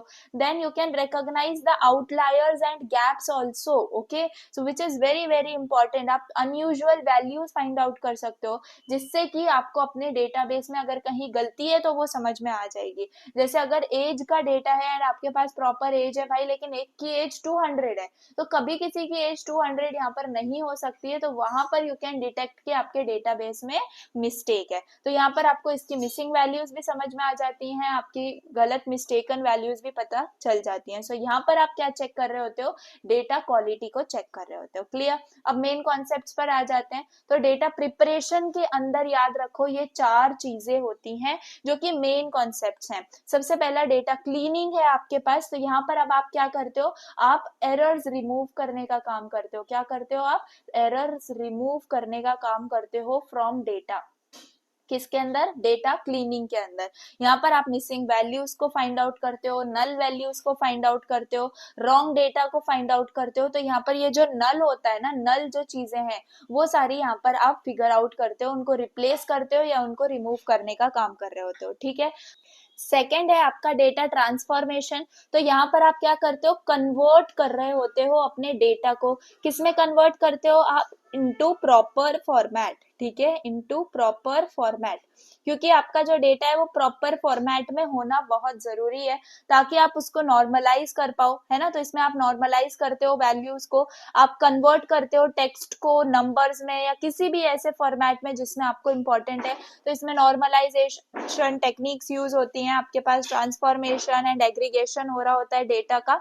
तो ये सारी चीजें आपके डेटा ट्रांसफॉर्मेशन के अंदर हो रही होती हैं. ठीक है, नाउ नाउ आपके पास आता है थर्ड, डेटा इंटीग्रेशन। ओके, तो डेटा इंटीग्रेशन में आप क्या करते हो, कुछ नहीं, आपको वर्ड समझ आ रहा है क्या कर रहा है यहाँ पे, कंबाइन कर रहे हो आप डेटा को, क्या कर रहे हो, कंबाइन कर रहे हो डेटा को from multiple sources, from multiple sources. Clear है? So this is where your combination works, यानी कि अगर आपके पास डेटा है, जैसे कि दो डेटाज है आपके पास, सेल्स डेटा है, कस्टमर डेटा है, तो उन दोनों को कंबाइन करने का काम आपके डेटा इंटीग्रेशन का होता है। ठीक है, देन फोर्थ आपके पास डेटा रिडक्शन आ रहा होता है। तो डेटा रिडक्शन में आप क्या करते हो, आप रिड्यूस करते हो साइज को, रिड्यूस करते हो डेटा के साइज को, लेकिन आप क्या करते हो, इंपॉर्टेंट चीजों को जो है वैल्यू देते हो। मतलब अननेसेसरी कॉलम्स होंगे, अननेसेसरी कोई डेटा होगा, उसको रिमूव करने का काम आप डेटा रिडक्शन में करते हो। तो ये चारों पॉइंट्स आपको अच्छे से याद रखने हैं, data cleaning, data transformation, data reduction, data integration. Okay, तो ये सारी चीजें हैं। फाइन, आपके पास ये एग्जाम्पल है, देख लो, इस एग्जाम्पल में आपको समझ में आ जाएगा डेटा के पास क्या है। देख लो, मिसिंग वैल्यूज है, नल वैल्यूज है, ये यहाँ पर सारा डेसिमल में डेटा है, यहाँ पर इम्प्रॉपर डेटा टाइप आ गया है, रॉन्ग डेटा टाइप। तो we fix all this in the data preparation. Okay, तो यहाँ पर इस डेटा को हम इस डेटा में कन्वर्ट करने का काम कर रहे होते हैं। ठीक है, अगर मिसिंग है तो आप या तो एवरेज पुट अप कर सकते हो, या उस पूरे कॉलम को रिमूव कर सकते हो, है ना। आपके पास काफी सारी इसके जो है ना चीजें होती हैं, फीचर इंजीनियरिंग के अंदर आपने इसको पढ़ा हुआ है। क्लियर, यहाँ पर भी एग्जांपल है, सिंपल स्प्लिट कर सकते हो आप डेटा को into train data, test data, जो आपको हमेशा पता होगा अगर आपने एमएल पढ़ी होगी तो, कि आपके पास जो 100% डेटा होता है उसको आप डिवाइड करते हो ट्रेन टेस्ट के अंदर, यानी कि 80% जो डेटा है वो आप ट्रेनिंग के लिए यूज करोगे, 20% टेस्टिंग के लिए यूज करोगे। ठीक है, so it is generally advise to divide the data set into 2 random partitions. Okay, तो अगर हमारे पास पूरा डेटा आ गया है तो हमने डिसाइड कर लिया भाई ये 80% डेटा ट्रेनिंग का है, ये 20% डेटा आपके टेस्टिंग का है। तो ये भी आपके डेटा प्रिपरेशन फेज के अंदर ही हो रहा होता है। क्लियर है? अब डेटा ट्रांसफॉर्मेशन एंड एनहांसमेंट की अगर हम बात करें तो यहाँ पर ट्रांसफॉर्म हो रहा है डेटा, मतलब कि आप एडजस्ट कर रहे हो अपने डेटा को to remove like the skewness, आप अगर इसको बोलो तो स्क्यूनेस आपने पढ़ी होगी, स्क्यूनेस रिमूव करने का काम हमारा यहाँ पर हो रहा होता है। देन आप न्यू मैट्रिक्स क्रिएट कर रहे होते हो, है ना, आप जनरेट करते हो न्यू फीचर्स को। अगर आपके टेबल है, आपके टेबल में क्वांटिटी है, आपके टेबल में कॉस्ट है, आप क्या चाहते हो कि भाई मेरे पास टोटल प्राइस वाला एक जो है ना कॉलम आ जाए, जिसके अंदर आप क्या कर रहे हो, क्वांटिटी इंटू कॉस्ट कर रहे हो। तो ऐसे आप क्या कर रहे हो, new matrix, new features generate करने का काम कर रहे हो। आप टूल्स यूज करते हो, जैसे एसक्यूएल हो गया, जावा हो गया, ईटीएल हो गए, ये सारे टूल्स आप यूज करते हो ताकि आप प्रोसेस ऑटोमेट कर पाओ, है ना। तो ये सारी चीजें हैं जो आपकी डेटा प्रिपरेशन फेज के अंदर हो रही होती हैं। कुछ नहीं, डेटा प्रिपरेशन आया तो मैंने काफी कंटेंट आपको दे दिया है जो आपको याद हो गया होगा। कुछ नहीं करना है, आपको अच्छे से याद रखना है, आप डेटा कलेक्ट करते हो, क्लीन करते हो, ट्रांसफॉर्म ऑर्गेनाइज करते हो, है ना। इसको डेटा मंगिंग भी बोला जाता है, अगर आपको ये वर्ड कहीं आ जाता है, मतलब डेटा प्रिपरेशन फेज है वो, आप उसकी प्रॉपर चीजें लिख सकते हो। ये चारों पॉइंट्स आपको अच्छे से याद रखना है, data cleaning, transformation, integration, reduction. Okay, ये एग्जांपल बना के दिखा दोगे बहुत अच्छी बात होगी, जिसमें आप मिसिंग वैल्यू दिखा रहे हो, नल वैल्यूज दिखा रहे हो, इम्प्रॉपर डेटा टाइप दिखा रहे हो, एंड उससे आप जो है कन्वर्ट कर रहे हो it into a proper data. Okay, उसके बाद आपका ये ट्रेन टेस्ट वाला भी आप अच्छे से याद रख सकते हो कि ट्रेन टेस्ट वाला जो पॉइंट है ना, वो भी डेटा प्रिपरेशन फेज के अंदर ही हो रहा होता है। क्लियर है? So that's it. Now ways to fill the missing data values. तो अभी मैंने आपको बताया कि काफी तरीके होते हैं डेटा में जो मिसिंग वैल्यूज है ना उसको टैकल करने के, हैंडल करने के। तो सबसे पहला मेथड आपका क्या होता है, सबसे पहला मेथड होता है कि आप उनको रिमूव ही कर दो, जो मिसिंग वैल्यूज है ना वो पूरा रो ही डिलीट कर दो। अगर डेटा सेट बहुत बड़ा है तो एक दो रोज से डिलीट होने के कुछ नहीं होने वाला, ठीक है। So we can simply the remove the rows and जो जिसमें भी मिसिंग वैल्यूज होंगी। क्लियर है?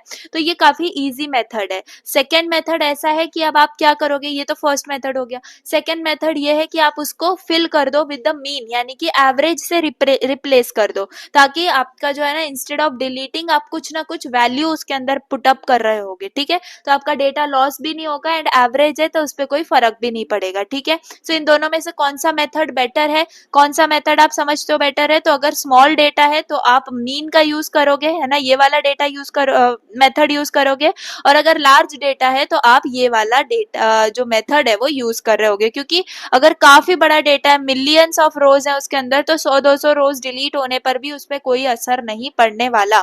समझ में आ गई बात? सो this is how it works. अब अगर डेटा प्रिपरेशन के प्रॉपर स्टेप्स समझने हैं तो ये आपके प्रॉपर स्टेप्स हैं। ये 4 तो वही हैं जो मैंने आपको समझाया, इसके अंदर कलेक्शन बस ऐड हो गया है। तो डेटा कलेक्शन है, डेटा क्लीनिंग है, इंटीग्रेशन है, transformation, reduction and splitting as well, जिसमें आप ट्रेन टेस्ट के अंदर स्प्लिट करते हो। तो ये 6 पॉइंट्स को आप अच्छे से याद रख लेना, अगर डेटा प्रिपरेशन पे अगर डिटेल में आपको क्वेश्चन आया है तो, है ना। सिंपल लैंग्वेज में मैं समझा दूं तो डेटा कलेक्शन में आप क्या करते हो, कलेक्ट करते हो डेटा। आपके पास सोर्सेज आ जाते हैं, जैसे डेटाबेसेस हो गए, एपीआईज हो गए, वेब स्क्रैपिंग हो गई, आईओटी डिवाइसेस हो गए, तो यहाँ से आप गैदर करते हो डेटा।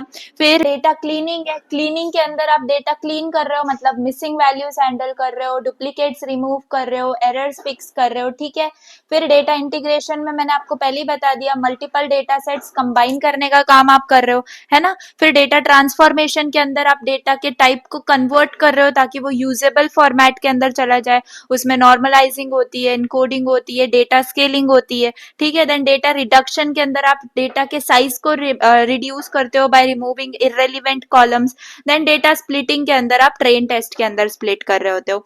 ये स्टेप्स को बहुत ज्यादा अच्छे से आपको याद रखना है। बाकी वेदर फोरकास्टिंग का ही यहाँ पर एग्जाम्पल हम ले रहे हैं, तो स्टेप 1 क्या हो जाएगा इसके अंदर, आप वेदर डेटा कलेक्ट कर रहे हो, ठीक है। उसके बाद आप क्या करोगे, उसको क्लीन करोगे एंड उसके बाद उसको प्रिपेयर करोगे ताकि हम उसको मॉडल में दे पाए। Fine, so this is how the data preparation goes. Okay, now यहाँ पर मॉडल प्लानिंग पर आ जाते हैं। बहुत ज्यादा सिंपल है, आई विल एक्सप्लेन यू। यहाँ पर जो है हमने अब तक क्या कर लिया, हमने डिस्कवरी के अंदर प्रॉब्लम अंडरस्टैंड कर ली, हमने डेटा प्रिपरेशन के अंदर डेटा को क्लीन भी कर लिया। Now tell me, can we directly start coding? तो अभी भी आपका आंसर होगा no, because first we need to plan. तो मॉडल प्लानिंग यहाँ पर हो रही होगी, मतलब कि आपको पता होना चाहिए, आप डिसाइड कर रहे हो यहाँ पे कि आपको कौन से मेथड का यूज करना है, आपको कौन से टूल्स टेक्निक्स का यूज करना है, आप अपनी प्रॉब्लम को सॉल्व एट द एंड कैसे करने वाले हो। तो बिफोर कोडिंग आप अपनी स्ट्रैटेजी यहाँ पर क्या कर रहे हो, डिसाइड कर रहे हो। Fine, so you don't randomly apply algorithms, first of all आप एक बेस्ट अप्रोच को चूज कर रहे होते हो। तो यहाँ पर देख लो, मॉडल प्लानिंग का आपको यही लिखना है कि आप एनालिटिकल मेथड्स डिटरमाइन करोगे, टूल्स डिटरमाइन करोगे, मतलब प्लान करोगे, पूरा एग्जैक्ट वर्क फ्लो प्लान करोगे, ठीक है। Model planning phase involves selecting the appropriate analytical approaches, methods and tools that we will be using them to build the models. Okay, तो data scientist क्या करते हैं, relationship explore करते हैं among variables and identify करते हैं suitable techniques को।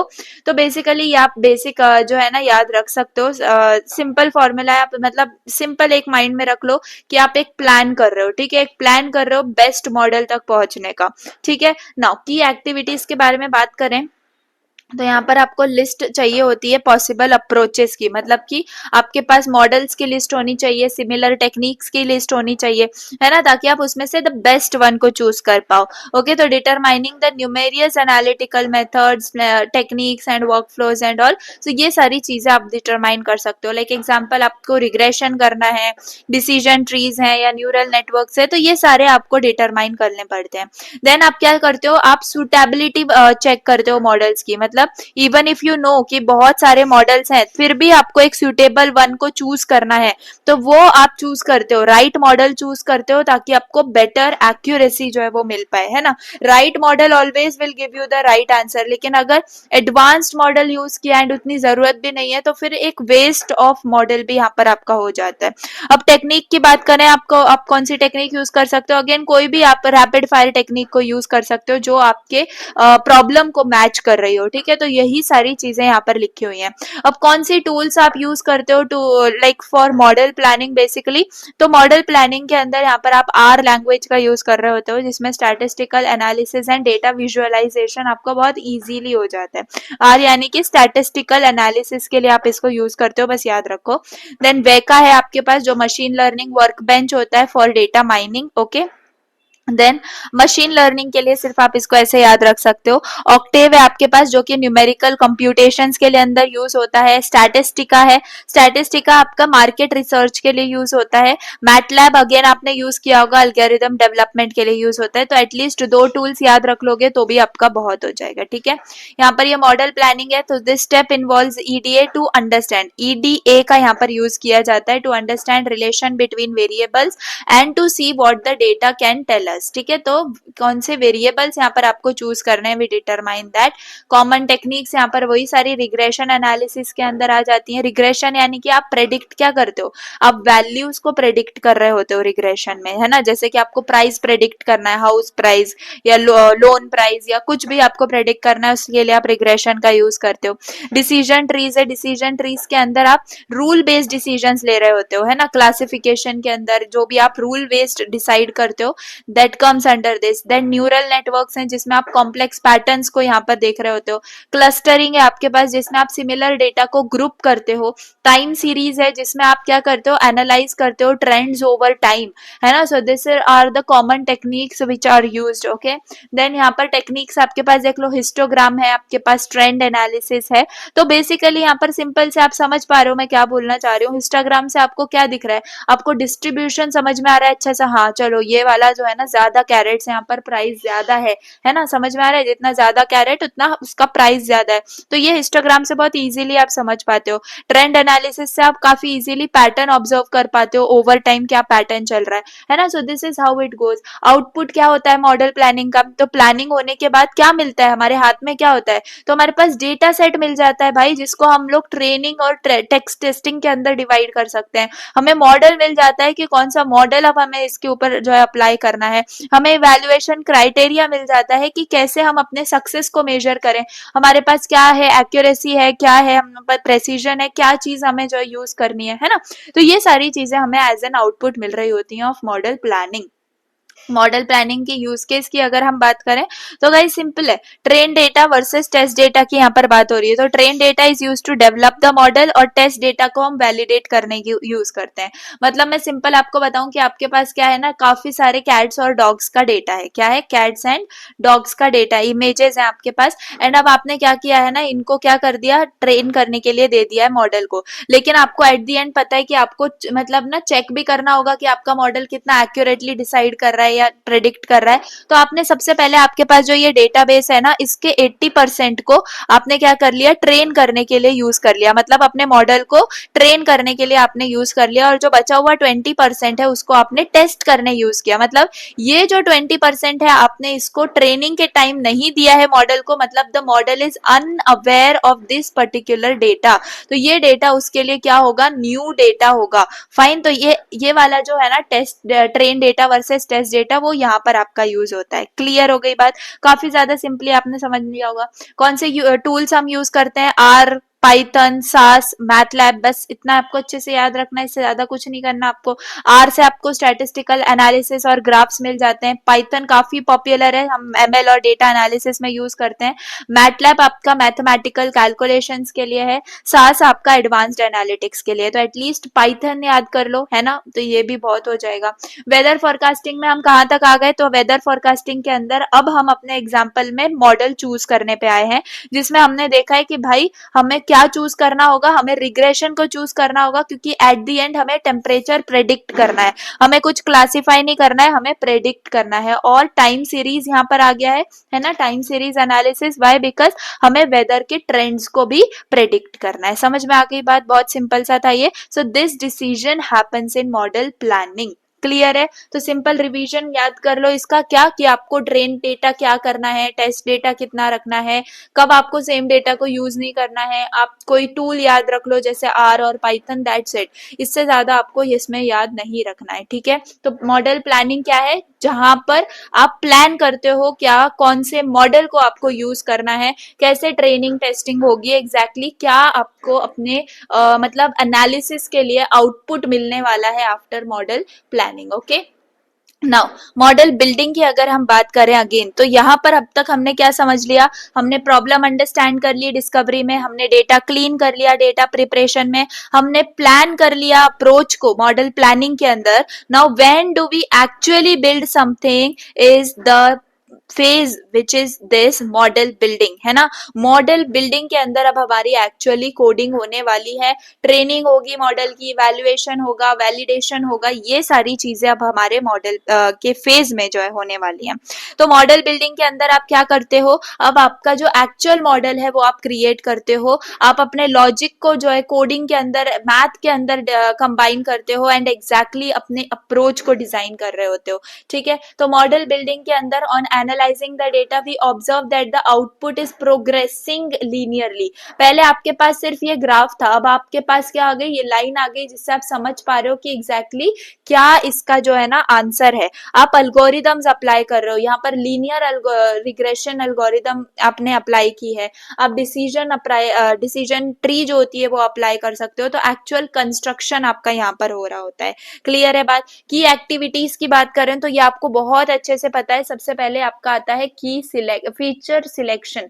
Feature selection के अंदर आप क्या करते हो, आप इनपुट वेरिएबल्स को यहाँ पर देखते हो. ठीक है, इनपुट वेरिएबल्स डिसाइड करते हो. ठीक है, तो ये है आपके फीचर्स, इनपुट वेरिएबल यानी कि फीचर्स. अगर इस वाले ग्राफ में देखें तो ये कैरेट है और यहाँ पर आपके पास प्राइस है, तो ये कैरेट और प्राइस क्या है, इनपुट है, तो ये दोनों आपके क्या हो गए, फीचर्स हो गए, राइट. तो what do we select important features. Why, क्योंकि कॉम्प्लेक्सिटी हमें रिड्यूस करनी है ना, हमें ओवर फिटिंग को अवॉइड करना है. ओवर फिटिंग यानी कि 100% एक्यूरेसी तो आ गई ट्रेनिंग के टाइम पे, पर टेस्ट के टाइम पे उतनी एक्यूरेसी नहीं है, बहुत कम एक्यूरेसी है. मतलब ट्रेन वाले इमेजेस पे अच्छे से काम कर रहा है आपका मॉडल, करेक्ट आउटपुट दे रहा है, लेकिन वो उसको अगर हमने न्यू डेटा दे दिया तो it is not working fine. तो ये होता है आपका ओवर फिटिंग का कॉन्सेप्ट, एकदम सिंपल लैंग्वेज में. फिर आपको एक्यूरेसी इंप्रूव करनी होती है, तो उसके लिए आप क्या करते हो, फीचर सिलेक्शन करते हो. समझ में आ गई बात. तो बस इतना आपको अच्छे से याद रखना है, मॉडल कॉम्प्लेक्सिटी रिड्यूस करनी है, इंटरप्रिटेबिलिटी इंप्रूव करनी है, और ओवर फिटिंग को आपको प्रिवेंट करना है. ठीक है, फिर आता है आपका मॉडल ट्रेनिंग. तो अब आप अपने मॉडल को ट्रेन कर रहे हो, आप ट्रेनिंग डेटा दोगे, मॉडल क्या करेगा, पैटर्न्स को आइडेंटिफाई करेगा उस डेटा में से एंड अपने आप को ट्रेन कर रहा होगा. इसका मतलब इनडायरेक्टली आपका मॉडल क्या हो रहा है, इंटेलिजेंट हो रहा है. ठीक है, तो यहाँ पर ये होता है. फिर मॉडल इवेल्युएशन होता है, मतलब आपने अपना मॉडल ट्रेन कर लिया, अब आपको देखना है कि भाई ये कितना परफॉर्मेंस है, इसकी क्या है. तो एग्जैक्टली आप क्या करोगे, मैट्रिक्स से इसकी परफॉर्मेंस को चेक करोगे, जैसे कि एक्यूरेसी हो गई, precision, recall, F score, MSC, R square, calculated and all. So ये सारे क्या है, आपके मैट्रिक्स हैं. अगर आपने एमएल मॉडल, एक भी एमएल मॉडल का प्रोजेक्ट किया होगा तो आपको ये वाले मैट्रिक्स अच्छे से पता होंगे. ठीक है, तो ये क्या है, एग्जैक्टली बता रहे हैं कि आपका जो मॉडल है वो कितना करेक्टली प्रेडिक्ट कर रहा है. ठीक है, देन मॉडल वैलिडेशन है. मॉडल वैलिडेशन में क्या होता है, फाइनल चेक जो आप डिप्लॉयमेंट से पहले कर रहे होते हो, अनसीन डेटा के ऊपर आप चेक करते हो ना, टेस्ट डेटा के ऊपर आप रियल वर्ल्ड परफॉर्मेंस चेक कर रहे होते हो, so that comes under your model validation. Fine, so this was the thing. Example के अंदर लीनियर रिग्रेशन का एग्जांपल ले लो, है ना. आपके पास क्या है, एक्स और वाई है. एक्स यानी कि इंडिपेंडेंट वेरिएबल, वाई यानी कि डिपेंडेंट वेरिएबल. ठीक है, तो यहाँ पर x क्या है, इंडिपेंडेंट है. तो हमारे ऊपर वाले एग्जांपल में देखें तो कैरेट आपका यहाँ पर इंडिपेंडेंट है और प्राइस आपका क्या है, डिपेंडेंट है. तो यहाँ पर फॉर्मूला लीनियर रिग्रेशन में कौन सा लगता है, y is equal to m x plus c. तो m क्या है यहाँ पर स्लोप है और c क्या है आपका इंटरसेप्ट है. तो बेसिकली इसमें आप क्या करते हो, एक लाइन आपकी जो है ना वो ड्रॉ होके आ जाती है. तो आपके पास अगर एक है, मतलब आप y यानी डिपेंडेंट वेरिएबल को प्रेडिक्ट कर पाते हो थ्रू द x यानी कि आपके इंडिपेंडेंट वेरिएबल से, है ना. तो उस लाइन से आपको ये बहुत ज्यादा फायदा होता है. So this is how your linear regression works. Okay, so this is how the exact model building happens. So अगर हम देखें सिंपल मॉडल बिल्डिंग का फ्लो, तो आपका डेटा जो है वो कलेक्ट होता है, डेटा कलेक्ट होने के बाद आपका मॉडल बिल्ड होता है, फिर आप प्रेडिक्शन करते हो, फिर आपका आउटपुट जनरेट होता है, जैसे इस वक्त हमारा प्राइस जनरेट होगा, है ना. उसके बाद आपका टेस्ट डेटा जो होता है उससे हम यहाँ पर फीडबैक देते हैं मॉडल बिल्डिंग को, ताकि वो इम्प्रूव कर पाए. तो कंटिन्यूअस इम्प्रूवमेंट आपके लूप में चलता रहता है. So this is how the model building phase works. बहुत ज्यादा सिंपल आपका ये फेज था, ये वही एग्जांपल है जो मैंने आपको समझाया.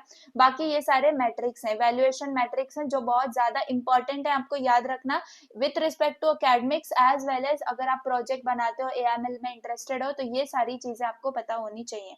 एंड काफी अच्छी लैंग्वेज में मैंने इनको सबको समझाया भी हुआ है। मेरा ML का कोर्स अगर आपने देखा होगा तो हालांकि इतना एडवांस्ड तक अभी हमने कवर नहीं किया है, we will continue that course, but अभी तक जो पढ़ाया है उसमें मैट्रिक्स ऑलरेडी सब कुछ कवर्ड है। तो अगर आपको ट्रू पॉजिटिव्स, फॉल्स पॉजिटिव समझने में, ये सब चीजें समझने में आपको अगर तकलीफ होती है ना, एक बार वो कोर्स देख लेना, बहुत छोटा सा है, मतलब अभी तक जितना अपलोडेड है आपको ये बेसिक चीजें तो उसमें समझ में आ जाएंगी। एक्यूरेसी की अगर हम बात करें तो क्या होता है एक्यूरेसी के अंदर, तो एक्यूरेसी अगर हमने बोल दिया भाई कि ये मॉडल अमेजिंग मॉडल है, इसकी एक्यूरेसी 95% है, but what if you can not explain कि एग्जैक्टली एक्यूरेसी किस चीज की है, तो आपका कोई वर्क यूजफुल नहीं होगा, ठीक है। तो कम्युनिकेशन रिजल्ट्स यहाँ पर आपके इसके अंदर आते हैं जो हम नेक्स्ट देख रहे होंगे, लेकिन फिलहाल एक्यूरेसी इसका डिस्क्रिप्शन क्या है, ratio of corrected predicted observations to total observations, कितने टोटल थे और उसमें से कितने ऑब्जर्वेशंस करेक्ट हुए हैं, वो एक्यूरेसी होती है आपकी। प्रेसिजन है आपके ट्रू पॉजिटिव का to all predicted positives, true positives का टू ऑल एक्चुअल पॉजिटिव्स आपका रिकॉल होता है। ये बहुत अच्छे से आप याद रख लो क्या होते हैं प्रेडिक्टेड पॉजिटिव्स, एक्चुअल पॉजिटिव्स, क्योंकि अगर अब मैं ये एक्सप्लेन करने चलूंगी तो लेक्चर मतलब बहुत ज्यादा बड़ा हो जाएगा। I will just pin out that particular lecture जिसमें मैंने ये मैट्रिक्स समझाए, अब वो वीडियो देख सकते हो, ठीक है। एफ स्कोर के बारे में आप देख लो, हार्मोनिक मीन होता है ये आपके प्रिसीजन और रिकॉल का। MSE यानी कि मीन स्क्वायर्ड एरर होता है, जिसमें आप स्क्वायर डिफरेंस को जो एवरेज स्क्वायर डिफरेंस होती है ना एक्चुअल और प्रेडिक्टेड के बीच में, वो कैलकुलेट कर रहे होते हो। आर स्क्वायर्ड वैल्यू होती है जो कि आपका प्रपोर्शन होता है of variance in dependent variable predictable from the independent variable. बस आपने देखो एग्जाम के लिए अगर आप सिंपल अभी के लिए पढ़ रहे हो तो just accuracy, precision, recall, F score and all, ये 3-4 मैट्रिक्स अच्छे से याद रखो, ठीक है। बाकी अगर आप इंटरेस्टेड हो तो इस डेफिनेशन को आप डीप में अच्छे से समझ लेना, ओके। अब इस हमारा जो वेदर फोरकास्टिंग का एग्जाम्पल है वो कहाँ तक आया, तो वेदर फोरकास्टिंग के अंदर अब हम क्या करने वाले हैं, यहाँ पर आके अब वी नो कि हमारा जो मॉडल है वो कितना परसेंट एक्यूरेट है, ठीक है। हमारे पास अप्रोप्रिएट फीचर्स है, हमारे पास अप्रोप्रिएट पैरामीटर्स है एंड हमारे पास मैट्रिक्स है हमारे मॉडल परफॉर्मेंस का, ठीक है। नाउ फेज 5 पे आ जाते हैं जो कि है हमारा कम्युनिकेशन रिजल्ट्स का। तो अभी जैसे मैंने आपको बताया कि अगर आपने मॉडल बिल्डिंग के अंदर आपको एक्यूरेसी मिल गई 95%, but you are not able to explain that thing to any other person या फिर अपने बॉस को, तो वो एक गलत चीज है, that is useless thing, okay. तो फेज 5 से आपको पता चलता है कम्युनिकेशन रिजल्ट से कि आप कैसे एग्जैक्टली अपने जो स्टैटिक्स, आपने इनसाइट्स जो अपने बनाए हैं वो आप कैसे प्रेजेंट करने वाले हो इन फ्रंट ऑफ अदर्स। तो यहाँ पर आपके फाइंडिंग्स, विजुअलाइजेशंस, इनसाइट्स और रिकमेंडेशंस कैसे आप स्टैक होल्डर्स तक या एनी अदर पर्सन तक एक्सप्लेन कर पाते हो, तो कम्युनिकेशन रिजल्ट्स में वो होता है। कम्युनिकेशन रिजल्ट्स के अंदर काफी सारी चीजें होती हैं, जैसे सबसे पहला डेटा विजुअलाइजेशन आ जाता है आपका। तो डेटा विजुअलाइजेशन के अंदर अगर हम बात करें, what we can have like it is different things like graphs हो सकते हैं, आपके पास charts हो सकते हैं, आपके पास infographics हो सकता है ना। तो ये सारी चीजें आपकी क्या है, एक प्रेजेंटेबल फॉर्मेट में लेकर आ जाती हैं अपनी, आपकी जो पूरी इनसाइट्स आपने बनाई है, आपने जो जिस पे वर्क किया है, वो सारी चीजें आपकी एक विजुअलाइजेशन में, एक डायग्राम फॉर्म में लेके आ जाती हैं, तो वो होता है डेटा विजुअलाइजेशन। अगेन ये सारी चीजें आपको बहुत अच्छे से पता है, जस्ट एक बार आप रीड कर लोगे you will get the things, ठीक है। समरी और की फाइंडिंग्स आप एग्जैक्टली विजुअलाइज करके दिखा सकते हो, इनसाइट्स, रिकमेंडेशंस एंड ऑल। तो सारी चीजें आप जो है अगर एक कम्युनिकेशन फॉर्मेट में, एक प्रॉपर प्रेजेंटेशन के फॉर्मेट में दिखाते हो, तो that is a good practice, ठीक है। और यही चीज आप कम्युनिकेशन फेज के अंदर कर रहे होते हो, आपके पास bar charts, line graphs, heat maps, dashboards, ये सारी चीजें होती हैं, है ना। तो याद रखो, अगर आपने सिंपल ऐसे बोल दिया कि मेरी इतनी एक्यूरेसी है, that doesn't work, you have to prove it from your statistics, okay. So that works and that is called as good communication, okay. Now यहाँ पर वेदर फोरकास्टिंग में आप कैसे दिखा सकते हो, प्रॉपर विजुअलाइजेशन, रिपोर्ट्स, प्रेजेंटेशन से आप शो कर सकते हो, एंड काफी इजीली, आई होप कि कम्युनिकेशन वाला आपको समझ में आ गया होगा। You can go through the notes and आपको बहुत इजीली समझ में आ जाएगा कि मैं क्या बोलना चाह रही थी। नाउ फेज 6 की बात करें जो कि ऑपरेशनलाइज है एंड द लास्ट स्टेज है। तो चलिए अब तक हमने क्या क्या कर लिया, हमने प्रॉब्लम अंडरस्टैंड कर ली, डेटा क्लीन कर लिया, मॉडल प्लान करके बिल्ड कर लिया, हमने रिजल्ट्स भी एक्सप्लेन कर दिए, क्या हमारा काम खत्म हुआ है? नहीं, फाइनल वर्क अब हमारा यहाँ पर है, जहाँ पर हमें अपने मॉडल को डिप्लॉय करना होगा, हमें अपने डिसीजंस को इम्प्लीमेंट करना होगा, हमें अपने परफॉर्मेंस को मॉनिटर करना होगा। मतलब एग्जैक्टली जो अब तक आपने बिल्ड किया है अपने रियल मॉडल को रियल वर्ल्ड के अंदर यूज करना होगा। समझ में आ गई बात? तो डिप्लॉय करने के काम को हम ऑपरेशनलाइज फेज के अंदर करते हैं, this is the last phase of life cycle. So बहुत सिंपली मैं आपको समझा देती हूँ। यहाँ पर आपका क्या है, सबसे पहले एक्शन इम्प्लीमेंटेशन है। एक्शन इम्प्लीमेंटेशन मतलब कि अगर आपको प्राइसिंग चेंज करनी है, अपने प्रोडक्ट को इम्प्रूव करना है, या कोई एमएल मॉडल डिप्लॉय करना है, वो सारी चीजें आप यहाँ पर डिसाइड करते हो कि एग्जैक्टली आपको क्या डिप्लॉय करना है। ठीक है, फिर आप मॉनिटर करते हो भाई अपने परफॉर्मेंस को। आपने डिप्लॉय कर दिया, छोड़ दिया, ऐसे नहीं चलेगा। आपको अपने सिस्टम को कंटिन्यूअस वे के अंदर प्रॉपरली चेक करना पड़ता है, मॉनिटर करना पड़ता है, so that things happen here. Okay, क्या आपकी एक्यूरेसी रियल वर्ल्ड के अंदर डिप्लॉय करने के बाद भी सही चल रही है या नहीं, क्या प्रेडिक्शंस करेक्ट हो रहे हैं या नहीं, ये सब आपको एक कंटिन्यूअस ट्रैक रखना पड़ता है। ठीक है, देन आपके पास कंटिन्यूअस इंप्रूवमेंट वाला पॉइंट है, क्योंकि मॉडल जो है it is never perfect, you have to improve it again and again. That's why आपको कभी भी रुकना नहीं है, you have to continuously improve your things on the basis of your feedbacks, on the basis of your predictions and all. आप इसको कर सकते हो। डॉक्यूमेंटेशन एंड नॉलेज प्रिजर्वेशन है, मतलब आप रिकॉर्ड कर लेते हो हर चीज कि क्या काम करा अभी प्रोजेक्ट के अंदर, या क्या काम नहीं किया, क्या फेल हो गया। So this is useful for future projects. Okay, so this are the points you can remember and just put it in your description. Okay, ये एस्पेक्ट्स हैं ऑपरेशनलाइज के, जिसमें डिप्लॉयमेंट आ जाता है, जिसमें आप अपने मॉडल को इंटीग्रेट करते हो प्रोडक्शन सिस्टम्स के अंदर, वर्क फ्लोज के अंदर, मॉनिटर करते हो, मतलब अपने मॉडल परफॉर्मेंस को ट्रैक करते हो, फीडबैक लूप हो, यानी कि हमेशा फीडबैक के ऊपर इंप्रूवमेंट आप करते रहते हो, डॉक्यूमेंटेशन मेंटेन रखते हो, स्केलेबिलिटी, मतलब अगेन अगर आपका फ्यूचर में जाके मिलियंस ऑफ यूजर्स हो जाते हैं, तो वो 10 यूजर्स के लिए बनाया हुआ project can work the same under the millions of users as well. मतलब स्केलेबिलिटी बहुत अच्छी होनी चाहिए। ठीक है, तो एट लास्ट हमारा वेदर फोरकास्टिंग का एग्जाम्पल कहाँ तक आया, तो अब हमने अपने वेदर मॉडल को डिप्लॉय कर दिया है। अब जो चाहे इंटरनेट पे जाके अपने मॉडल, हमारा जो मॉडल हमने बनाया है उसको जाके यूज कर सकता है, प्रेडिक्शंस मॉनिटर कर सकते हैं, हम अपनी एक्यूरेसी इंप्रूव कर सकते हैं टाइम टू टाइम, हम रियल डिसीजंस को यूज कर सकते हैं। सो this is how the way works, and यही मॉडल आपका फ्यूचर में जाके हेल्प कर सकता है फ्लाइट डिलेस के अंदर, फार्मिंग डिसीजंस के अंदर, काफी एंडलेस अपॉर्चुनिटीज के अंदर। ठीक है, so I hope you understood the complete entire unit, and बस इतना ही था, कुछ भी इसके अंदर नहीं था। And unit 3 was really very simple. इसमें आपने बिग डेटा के बारे में पढ़ा, 5 V's के बारे में पढ़ा, सोर्सेस, लाइफ साइकिल, ये चीजें ऑलरेडी हमने लास्ट सेमेस्टर्स में पढ़ रखी हैं। जस्ट यहाँ पर आपको इलैबोरेट करना है, रिवाइज करना है। ये फेजेस बहुत ज्यादा इंपॉर्टेंट है, इनका आप स्क्रीनशॉट ले लो, ये एक समरी काइंड ऑफ आपको याद रखनी है। ठीक है, एक बार एग्जाम से पहले इस पॉइंट को देख के जाना है। डिस्कवरी में हम बिजनेस प्रॉब्लम को अंडरस्टैंड करते हैं, केपीआईज डिफाइन करते हैं, हम फ्रेम करते हैं एनालिटिकल हाइपोथेसिस को। ठीक है, डेटा प्रिपरेशन में हम अपने डेटा को क्लीन करने का काम करते हैं ताकि हम उससे एनालिसिस कर पाए। मॉडल प्लानिंग करते हैं हम, उसके बाद हम मॉडल बिल्ड करते हैं, testing, training and all. Communicate करते हैं हम अपने रिजल्ट्स को, ऑपरेशनलाइज यानी अपने मॉडल को डिप्लॉय कर रहे होते हैं finally, and this is how the complete unit goes. Okay, so yeah, this was the end of the unit and I hope आपको अच्छे से समझ में आ गया होगा। सी मैंने बहुत इजी वे में, इंटरेस्टिंग वे में लेके जाने की कोशिश करी है। अगर आपको फिर भी बोर हुआ होगा, so that's none of my point, right, क्योंकि मैंने बहुत ज्यादा इंटरेस्टिंग वे में ट्राई किया है एक्सप्लेन करने का। अदरवाइज आपको कुछ नहीं करना है, आपने वीडियो देख ली है, आपका 90% यहाँ पर सिलेब जो मतलब प्रिपरेशन है इस यूनिट का खत्म हो गया है। क्योंकि नेक्स्ट टाइम अगर आपको कोई भी अब क्वेश्चन आएगा, आप बहुत अच्छे से अपने ओन वर्ड्स में लिख सकते हो।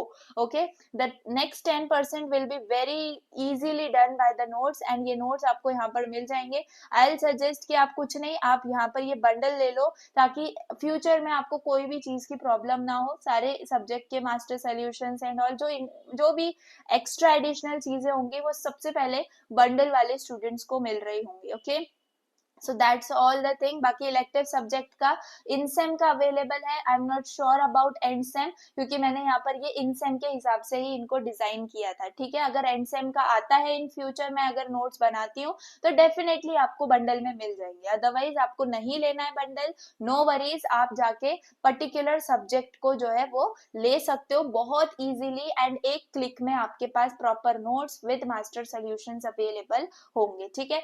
सो बेसिकली आपका जो पूरा ये इंटरफेस है काफी ज्यादा जो है ना सिंपल है, एंड काफी इजीली आपको समझ में आ जाए ऐसा है, तो बहुत इजीली आप जाके जो आपको चाहिए आप यहाँ से परचेज कर सकते हो। एंड जो भी डाउट्स एंड आपको अगर कुछ होगा तो आप यहाँ पे डाल सकते हो, ये वाले डाउट्स आपको प्रॉपरली ऑन द स्पॉट में यहाँ पर कर दूंगी आपको रिप्लाई, अगर आपका कोई रिलेटेड टू वेबसाइट डाउट होगा या कोई भी एकेडमिकली रिलेटेड है, आपको पर्सनल कोई टॉक करनी है, तो डेफिनेटली आप अपने डाउट्स को यहाँ पर पुट ऑन कर सकते हो, and I will reply you as soon as possible. Okay, तो चलिए that's all for the day, and I hope आपको यूनिट 3 अच्छा लगा होगा, छोटा सा सिंपल सा मजा आया होगा।